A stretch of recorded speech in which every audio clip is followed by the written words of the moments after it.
Assalamualaikum warahmatullahi wabarakatuh. Bertemu lagi dengan Ibu dalam pembelajaran bahasa Indonesia. Ya, di sini Ibu akan menjelaskan kepada kalian tentang teks eksplanasi.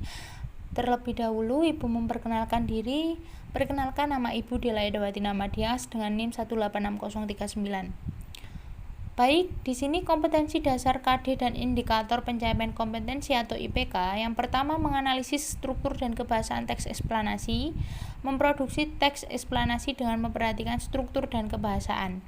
Jadi kalian di sini nanti dituntut untuk mampu mengidentifikasi struktur teks eksplanasi, mampu menelaah kebahasaan teks eksplanasi, dan kalian harus mampu menyusun kerangka teks eksplanasi. Kalian wajib menulis teks eksplanasi berdasarkan struktur dan kebahasaan yang tepat. Langsung saja, yang pertama adalah pengertian teks eksplanasi. Teks eksplanasi adalah teks yang berisi tentang proses mengapa dan bagaimana kejadian-kejadian alam, sosial, ilmu pengetahuan, budaya, dan lainnya dapat terjadi.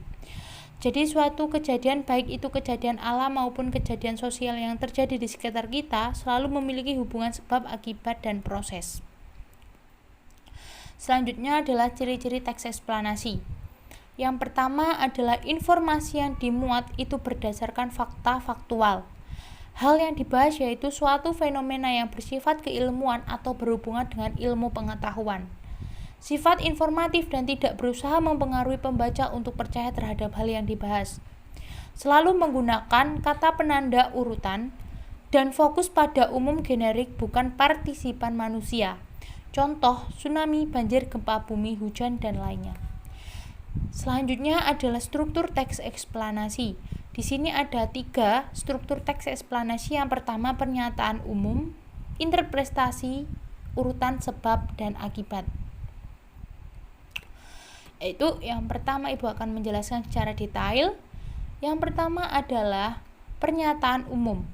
Di bagian pernyataan umum ini, sebuah teks eksplanasi itu menjelaskan tentang gambaran umum fenomena peristiwa alam yang akan dibahas. Poinnya bisa mengangkat teks proses bagian fenomena yang peristiwa alam tersebut bisa terjadi.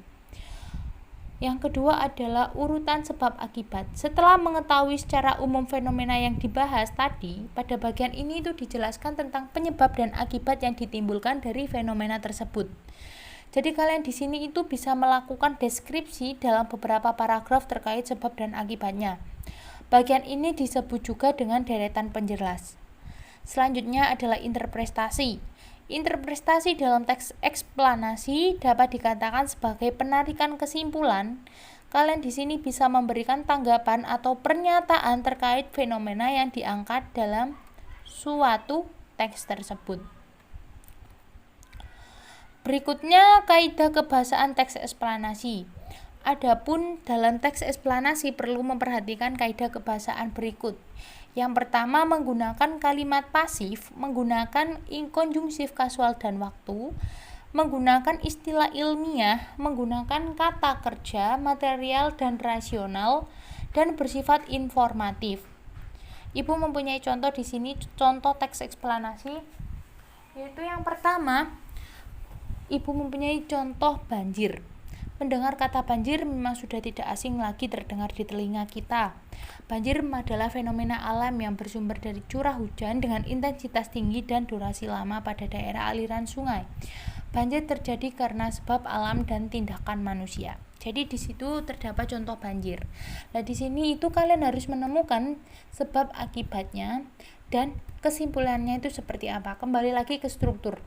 Ya, struktur teks eksplanasi itu kan terdapat 3 tadi yang sudah Ibu jelaskan, yaitu yang pertama pernyataan umum, urutan sebab akibat, dan interpretasi. Baik, sudah paham sampai di sini? Selanjutnya adalah tugas. Tugas kalian di sini adalah tunjukkan informasi berupa pengetahuan dan urutan kejadian yang benar. Tentukan makna tersirat dalam teks eksplanasi secara lisan dan tulis dengan benar. Kalian harus mampu menyusun bagian-bagian pokok teks eksplanasi dengan benar dan berikan solusi terhadap pernyataan teks eksplanasi dengan benar. Paham sampai di sini? Baik, cukup sekian yang dapat Ibu sampaikan. Bila ada yang belum jelas, nanti kalian bisa tanya ke kolom komentar atau kalian bisa WA Ibu. Mohon maaf jika ada yang belum jelas. Kurang lebihnya Ibu mohon maaf seikhlas-ikhlasnya. Ibu akhiri. Wassalamualaikum warahmatullahi wabarakatuh.